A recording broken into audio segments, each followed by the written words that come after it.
In 2020, Ducati heated up the power wars with this. Now BMW say, we're gonna do this one-upmanship. Let's take a look today at the BMW. This is part 2 of Power Wars.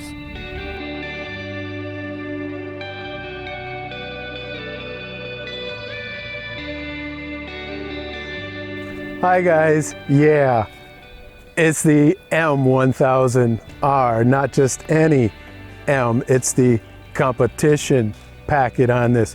So the base M starts at 22.6 here in Germany, and this one is 28.1, $5.5 grand worth of parts. What's the list on the M package? Yeah, I'll just list them, there's too many to list. Also, what's new?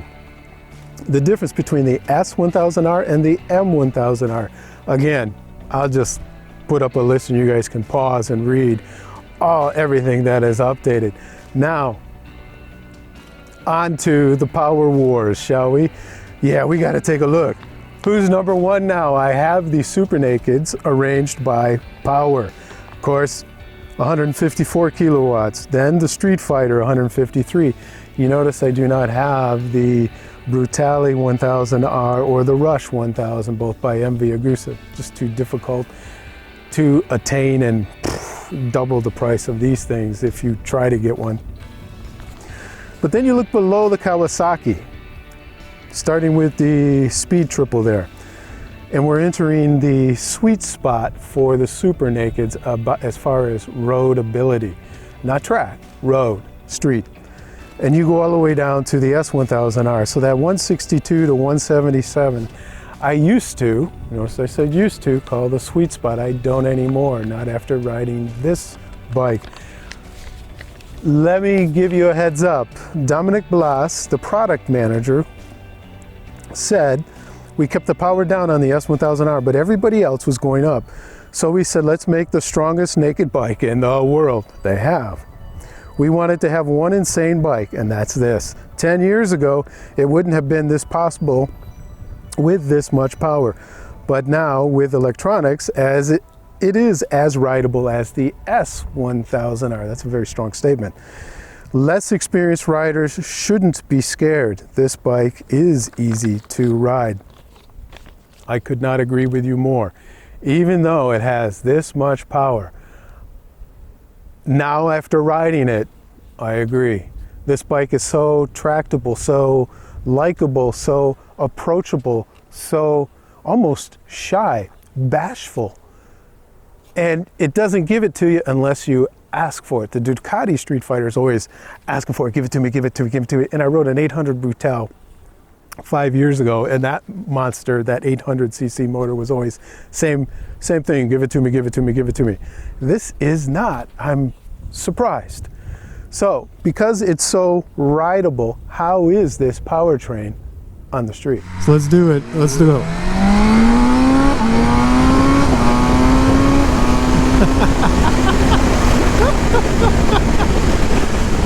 That was just a mild taste of what this thing can do. I was just chillaxing. It didn't even kick in any traction control or anything. I've got these tires somewhat warmed up.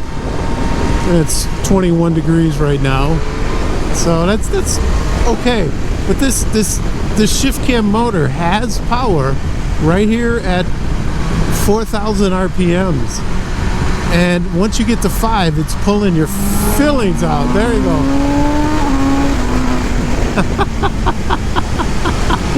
Oh my goodness. Oh, speed limit back down to 50. Oh, come on. But this thing does not mind going 50, whereas the Ducati did. This is, yeah, no problem. We can do 50. Anytime you got a legal speed limit and you want to obey that legal speed limit, no problem. Whether you want to be in second gear, third gear, fourth gear, doesn't matter. Fifth gear, there. Fifth gear at 50.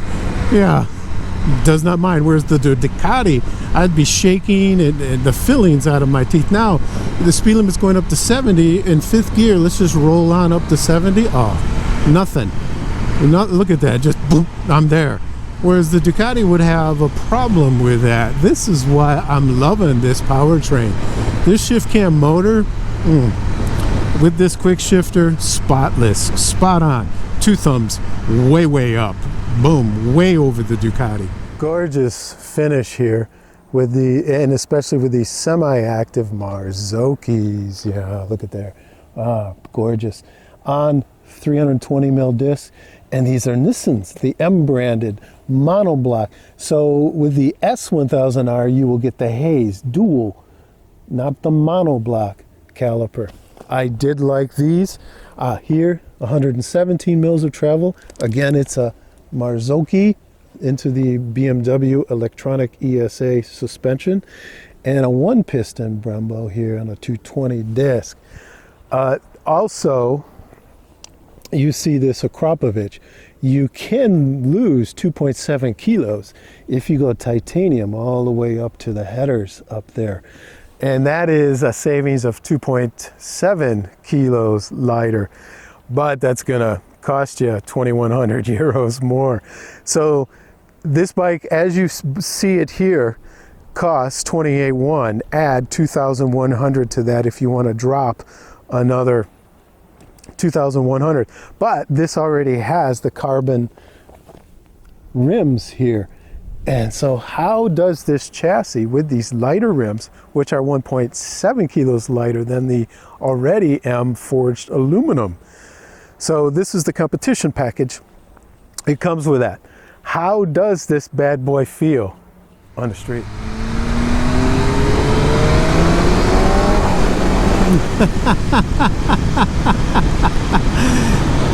That front brake is, oh, look at the, oh wow, brings it right down. Only used a little bit there. Oh, there's somebody behind me. Oh, sorry. The rear brake, the feel and feedback is a little vague. I would like a little less. I would like to apply, that's the word I'm looking for. I would like to apply a little less pressure. Yeah, I think that's the right statement that I would like to make with the rear.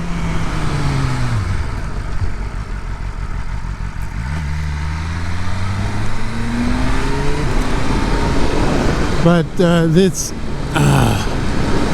this chassis with this dynamic ESA is awesome. Oh, I'm loving this chassis. I am liking this paint, this black instead of white. It really sets off with the carbon fiber in here and throughout. Look at this detailing. Oh yeah, love. Even the passenger pegs are just like that. That is so cool. And the reduced or shortened M tail here, and this, yes, you can go monoposto here, but here they have a tiny little seat. You can put a 5-year-old on there. That's about all that will fit. And of course the M branding, and this is where you put in your key right there. Yeah, that's cool. And of course the aerodynamics, I don't know what good that will do, but anyway. Oh, and you got to also look at the carbon chain guard, all these little tidbits of stuff, along with the wings. And by the way, the wings are said to put what? But you have to be doing like 220 kilos to have 12 kilograms of downforce on there. Now, I just mentioned the exhaust. If you do the full titanium exhaust, and which is 2.7 kilos, and this with the competition package has already the carbon fiber wheels on, that's 1.7. 1.7 plus 2.7, you're at 4.5 kilos less. So not only is this bike 199 kilos, now drop 4 kilos, you're at 196, 195, 4.5, when you're in the 195 range. Not only is it the most powerful super naked, it's also the lightest. Both of those claims, you can be on this bike if you want. Sure, you're going to pay 28 grand for this, and if you get the full exhaust, now you're looking at 30 grand for this, but you're still the lightest and the most powerful. This 16.5 liter tank filled up, yeah, piece of cake. This thing feels light as a feather. How does this feel in a little village? I'm in 6th gear doing 54 kilometers an hour, and this bike does not care. Now, if this was the Super Duke, oh, forget it, wouldn't do it. If this was the Ducati, forget it, wouldn't do it. Oh no, this thing doesn't care. It doesn't care what gear you're in. Let's go down. 5, 4, 3, 2, 1. Huh. Still doesn't care. 4, 3, good. There. Doesn't care. 6th gear in a village. That's why this bike is so approachable, so easy, so smooth, so user friendly. This is the friendliest or easiest super naked, although the MT10 is pretty easy to ride. But this and the MT10 are pretty close. I would actually say this would edge out the MT10 as far as user friendliness in a village. Although I haven't been on the MT10 for 3 years, but no major updates have been done to it, so I don't know, maybe I need to go ride it again. I remember that bike being really easy. Now the Super Duke is really easy to use. It's just you have to, because of the position's a little more upright than this. But other than that, this thing is, you can go all day long in 6th gear at this speed. Piece of cake. Standard controls, except what's different? Yeah, you see it right there, the DTC. You can see, you can up 4, 5, 6, 5, 4. When you're in the Race Pro settings, now that will go away. If you can see, I go over here and go back to, for example, dynamic. Watch this change. There, it's gone away. And now you press this and look at what it says. Oh, sorry, can't do that. So we go back to Race Pro. And then I have it set on 3, or you can go all the way down to 1 if you would like, or all the way up to 6, I think. Yeah, 6. Loving this display, this race display, except everything resets every time you shut it off and then turn it back on. Everything's set to 0. Zeroes everything out. But your BMW Motorrad app will record that. You can set it to say, no, give me all that information every time I turn the bike on, every time I turn it off, or as little as you want. So overall, I am liking this TFT. It is one of my favorite TFTs. Now let's answer the question, guys. Of the 2 bikes, the Street Fighter and this, which one would I put my hard-earned money on? I think it goes without saying, this one. No ifs, ands, or buts about it, because I would be riding this more on the street. Let's be honest, everybody says, oh, I want a track day weapon. Yeah, but if you add up your mileage per year, how many is on a track day versus street? Unless you take off the mirrors, the lights, and make this totally a track day weapon, yeah, then its only mileage will be for the track. But now we're talking streetability and usability. This is so much easier, so much more fun, so much more direct. It's a direct engagement than the Ducati gave me, that Street Fighter, the V4, not just any V4, the V4S that I just rode 2 days ago. So this one, hands down, guys. All right, I hope you've enjoyed this review, guys. As always, ride safe. And number 2, guys, ride like there's nothing to prove. Take care, guys. Cheers. Oh, everything is just so easy on this. It's hilariously easy. Even the torque and everything.